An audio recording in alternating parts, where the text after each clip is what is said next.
So hello everyone, good morning, welcome to my channel. আশা করছি তোমরা সবাই ভীষণ ভালো আছো আর আমরাও কিন্তু বেশ বেশ ভালো আছি। আর সবাইকে জানাই শুভ মহালয়া। তোমরা সবাই ভোরবেলায় মহালয়া দেখেছো তো? আমরা না দেখিনি, জানো, ঘুমিয়েছিলাম। সত্যি বলতে দেখার আর মহালয়া একেবারেই ইচ্ছে নেই। ছোটোবেলায় যখন ছিলাম তখন মহালয়া কি সুন্দর হতো আর দেখতেও বেশ ভালো লাগতো। আর এখন কোথা থেকে ঘুরিয়ে কি সব দেখায় ঘোড়ার মাথা, কিছু বোঝা তো যায় না। তার থেকে বড় নয়, কার্টুনের যে মহালয়াগুলো দেখায় সেগুলোতে বোধহয় সব কিছু দেখায় আর ভালোও লাগে দেখতে এগুলো। তো ওই জন্য করে আমি সকালবেলায় আর কোনো দিনও মহালয়া দেখি না। বেশ অনেক বছর হচ্ছে মহালয়া দেখি না। ওই ভোরবেলা করে ওই দেখি বলতে ওই 9টা সাড়ে 9টার দিকে যেগুলো হয়, ওই সময় আর কি ছোটো ছোটো বাচ্চাদের যে মহালয়া কার্টুনের, ওইগুলো আমার দেখতে বেশ ভালো লাগে। আর ওগুলো দেখলেও না একটু বোঝাও যায়। আর এই বছর জানো তো আমার সেটাও দেখা হয়নি, কারণ ওই যে সকালবেলায় রান্নাবান্না করছিলাম আর এদিক ওদিক কাজবাজও ছিল টুকটাক, তো সেজন্য করে আমার আর দেখা হয়নি। আর আজকে সকালবেলায় ঘুম থেকে উঠেই তো দেখছি চারিদিকটা পুরো কুয়াশাতে একেবারে ভরে গেছে আর দেখতেও বেশ ভালো লাগছিল। আর প্রতিদিন এই যে একটু বাইরের দিকে আসলে পরে মাঠের দিকে তাকালে একেবারে শাপলা সাদা হয়ে থাকে দেখি, আর আজকের কুয়াশার জন্য সেটাও দেখতে পাইনি এখনো পর্যন্ত। দেখো একটু একটু আর কি, একটু একটু কি ভালোই আর কি কুয়াশা রয়েছে। এখন ওই 7টা সাড়ে 7টা মতো বাজে। আর কালকের ওই চচ্চড়ি বানানোর জন্য সমস্ত কিছু রেডি করে রেখেছি, বাট এই পুঁই শাকটা কাটা হয়নি রাতের বেলায়, আর গাছে হাত দেওয়া তো যায় না, তো ওই জন্য করে পুঁই শাকটা কাটা হয়নি। এই সকালবেলাতে এই যে এখন পুঁই শাকটা কেটে নিয়ে যাচ্ছিলাম আর যেতে যেতে ধবাস করে পড়বো বলে স্লিপও খেয়ে গেছি। মাছের তরকারি তো বসিয়ে দিয়েছিলাম বেশ অনেকক্ষণ আগেই, প্রায় হয়ে এসেছে। এখন এই পুঁইশাকটা আর কি কেটে নেব। আর পুঁইশাক পাতা ভাজা খেতে বেশ ভালো লাগে, আর এইটুখানি পুঁইশাক পাতা ভাজলে পরে একেবারেই অল্প একটুখানি হয়ে যাবে। তো সেজন্য এটা এখন ফ্রিজের মধ্যে রেখে দেবো। তারপর ওই 2-3 দিন পরে আবারও যদি পুঁইশাক কাটা হয় তাহলে ওই একসাথে পাতাটা নিয়ে একদিন ভাজা বানাবো। তো এই পুঁইশাক পাতাগুলো এখন আপাতত এখানে রেখে দিলাম। রান্নাবান্না কমপ্লিট করার পর এগুলো নিয়ে ফ্রিজের মধ্যে একটা প্লাস্টিক মুড়ে রেখে দেবো। আর এখন এই অল্প একটু আর কি পুঁইশাক ডাঁটা হলেই হবে, কারণ বেশি চচ্চড়ি তো না, একেবারে অল্প। কালকে রাতে মাছের তেল, মাছের মাথা, ডিম এই সমস্ত কিছু আর কি ভেজে গুছিয়ে রেখেছিলাম, কারণ সকালবেলাতে অত কিছু ভাজার একেবারে সময় নেই। তো সেই জন্য করে আমি রাতের বেলায় ভেজে গুছিয়ে রেখেছিলাম আর চচ্চড়িটা বসিয়ে দিয়েছি। চচ্চড়ি বসিয়ে দিয়ে এই যে উপরে এসছি। আর কালকেই তো এই জামা কাপড়গুলো ধোয়া কাচা করেছিলাম, কিছুই শোকায়নি, অল্প একটু ভেজা ছিল। তো সেজন্য সকালবেলাতেই রোদ্দুর বেরিয়েছে, এখন এই ভাড়াতে এসে জামা কাপড়গুলো মেলে দিলাম। আর ফুল গাছগুলো দেখছিলাম যে ঠিকঠাক আর কি আছে কি। কালকে যে পরিমাণে বৃষ্টি হয়েছে এখানে, আর এখনো পর্যন্ত ওই গাছের গোড়ার মাটিগুলো সব একদম ভিজে রয়েছে। তো সেজন্য করে জল দেওয়ার কোনো দরকার নেই। আর এই যে জামা কাপড়গুলো মেলে এখন ক্লিপ দিয়ে দিলাম। ভেবেছিলাম ক্লিপ দেবো না, কারণ একটু হাওয়া হচ্ছিল, হাওয়া হলে পরে পড়ে যাওয়ার চান্স থাকে। তারপর ভাবলাম যদি পড়ে যায়, তাই জন্য করে ক্লিপটা দিয়ে দিলাম। আর দেখো না, হঠাৎ করে পায়ে লাগিয়ে ফেলেছে, সে কি ঝামেলা, হাঁটতে পারছে না, পাটা কুড়িয়ে কুড়িয়ে হাঁটছে। আর এই জন্য করে না আমি ওই ঠান্ডা জল আর একটু গরম জল নিয়ে এসেছি। কালকেও দিয়েছিলাম, আজকে সকালবেলায়ও একটু করে জল দিয়ে দিলে না, গরম জল আর ঠান্ডা জল এরকমভাবে দিলে পরে তাড়াতাড়ি ব্যথাটাও ঠিক হয়ে যায়। ওদিকে চচ্চড়িটা বসিয়ে দিয়েছি আর মাকে বলেছিলাম তুমি একটু দেখো। আজ যেহেতু রবিবার স্কুল ছুটি, সেজন্য করে আর কি মা বাড়িতেই রয়েছে, তাই ঘরে এসে এই যে ঠান্ডা জল আর গরম জল দিয়ে আর কি এই করে দিলাম। তো দেবার পর পাটা এখন বেশ ভালো করে মুছিয়ে একটু বাম লাগিয়ে দিলাম। তো তারপর ও কিছুক্ষণ আর কি পাটাকে রেস্টে রেখে স্নান করে নিয়েছে, স্নান করে অফিস যাওয়ার জন্য বেরিয়ে পড়েছে। আর আমি এখানে সমস্ত মশলার কৌটোগুলো বের করে নিয়ে এসেছি। রান্না পুজোর সময় সব এলোমেলো হয়ে গেছে, রান্নার সময় না কোনো মশলাপাতি কিচ্ছু খুঁজে পাচ্ছিলাম না। সেজন্য আজকের ওই যা যা রান্নার প্রতিদিন লাগে যে মশলাগুলো, সেগুলো একটা থালার মধ্যে রাখলাম, আর যেগুলো মাঝে মধ্যে লাগে সেগুলো একটা অন্য থালাতে রেখেছি। তারপর ঘরে চলে এসেছি, আর ঘরে এসে ঘরটা এখন বেশ ভালো করে মুছে নিচ্ছি। তো ঘরটা মুছে নেবার পর চলে যাব আমি স্নান করতে। আর আজকের বেশ অনেকগুলো আর কি জামা কাপড় আমার আয়রন করার রয়েছে, তো দেখি কখন আর কি আয়রন করি।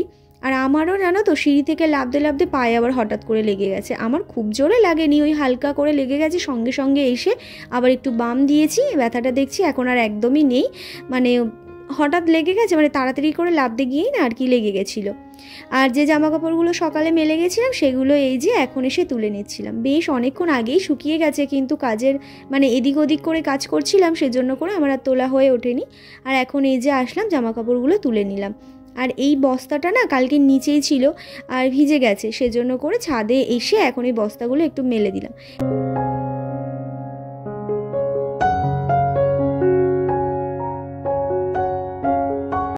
কয়েকটা জামা কাপড় ছিল, সেগুলো এই যে এখন কাচা ধোয়া করে নিলাম।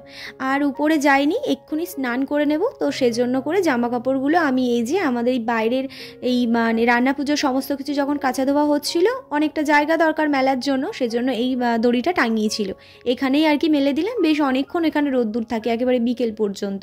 তো এই জন্য এখানেই আর কি জামা কাপড়গুলো মেলে দিয়েছি। তারপর চলে গেছিলাম স্নান করতে, স্নান করে খাওয়া দাওয়া করে নিয়েছি। খাওয়া দাওয়া করার পর এই যে আর কি ফ্লিপকার্ট থেকে যে কিনেছিলাম, মানে তেলের যে বোতলগুলো কিনেছিলাম, তো সেগুলোর মধ্যে না তেল আর ঢালা হয়নি। তো আজকের এই যে তেলগুলো ঢেলে নিলাম। এর মধ্যে সাদা তেল রেখেছি, আর এটার মধ্যে ছিল সর্ষের তেল।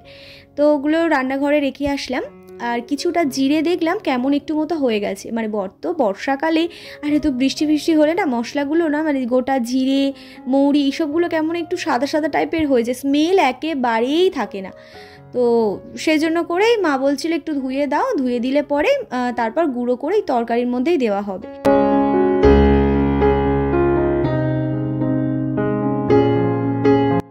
আর এখন আমি চলে এসেছি ঘরে। আর ঘরে এসে এখন আমি পরছি নেল পলিশ। আর নোকে থেকে না নেল পলিশগুলো দেখছিলাম অল্প অল্প করে একদম উঠে যেতেই থাকছিল। তো তারপর ভালো করে তুলে এখন একটু নেল পলিশটা পরে নিলাম। আর নেল পলিশ পরে তো সঙ্গে সঙ্গে শুয়ে পড়লে একেবারে ঘেটে হয়ে যাবে, সেই জন্য এই যে জামা কাপড়গুলো তুলে নিয়ে এসেছিলাম, সেই জামা কাপড়গুলো এখন পাট করে আলনাতে আর কি রেখে আসবো। নাইটি আর যেগুলো ছিল আর কি আমার সেগুলো। আর ওর এই যে সাদা শার্টটা, এই শার্টটা আর তার সাথে ওই যে কালকের একটা হলুদ কালারের শার্ট আমি রেখেছিলাম, বাসন্তী কালারের, তো ওই শার্টটা মানে এই দুটো শার্ট আজকে একটু আয়রন করে দেব।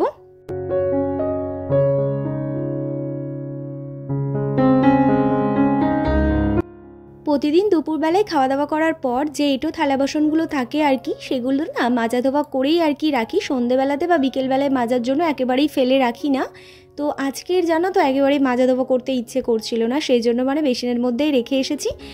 একটু ঘুমিয়ে তারপর বিকেলবেলায় যাব, থালা বাসনগুলো মাজা ধোয়া করে নেবো। আর সেই যে দুপুরে দুটো শার্ট আয়রন করছিলাম, তো দুটো শার্ট আয়রন করার পর বেশ অনেকক্ষণ শুয়ে শুয়ে আমি টিভি দেখেছি। তো তারপর না ওই 3:30 মতো বাজে, সেই সময় ঘুমিয়ে গেছি। এমন ঘুমিয়েছি প্রায় সন্ধে হয়ে গেছে। তারপর আমার ঘুম ভেঙেছে, আমি একটা স্বপ্নও দেখছিলাম। এই মুহূর্তে আমার স্বপ্নটা, এই মুহূর্তে কেন, ঘুমটা যখনই ভেঙেছে আমি স্বপ্ন যে কী দেখেছি সেটাই ভুলে গেছি। তো এই স্বপ্নটা দেখছিলাম বলেই অত আর কি গভীর ঘুমে আমি ঘুমাচ্ছিলাম। নইলে পরে আমি ওই যখন 4:30 মতো বাজে আমি ঘড়ি দেখেছি যে আর কিছুক্ষণের মধ্যেই উঠে যাব। কি করে যে বুঝবো যে একেবারে ঘুমিয়ে পড়বো, সন্ধে করে ফেলবো ঘুমিয়ে। তো সে যাই হোক, ঘুম থেকে উঠে বিছানাটা গুছিয়ে নিলাম। তো তারপর ঠাকুর ঘরে এসে সন্ধে দেওয়ার জন্য সমস্ত কিছু গুছিয়ে গাছিয়ে নিয়েছি।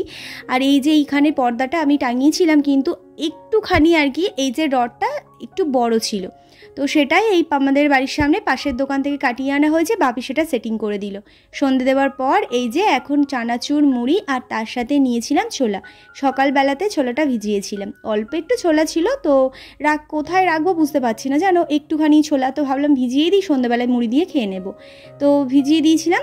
আর সেই যে দুপুরে খাওয়া দাওয়া করেছি, থালা বাসন মাজা হয়নি। আর সেই দুপুরে থালা বাসন মাজছিলাম, তারপর সন্ধ্যেবেলায় কয়েকটা থালা বাসন এখানে ছিল, তো সেগুলো সব একসাথে নিয়ে এখন মাজা ধোয়া করতে লেগে পড়েছি। তো থালা বাসনগুলো মাজা ধোয়া করার পর রাতের বেলায় কি রান্না হবে দেখি।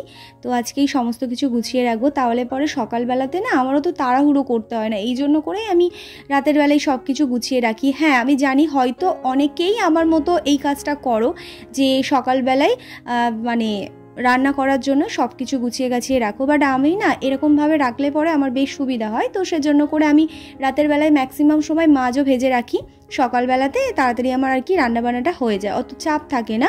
তো এই যে থালা বাসনগুলো মাজা ধোয়া করার পর এই যে বেসিনটাও মেজে নিলাম। আর এখন একটু ঘরে যাব, তারপর রাতের খাবার বানাবো।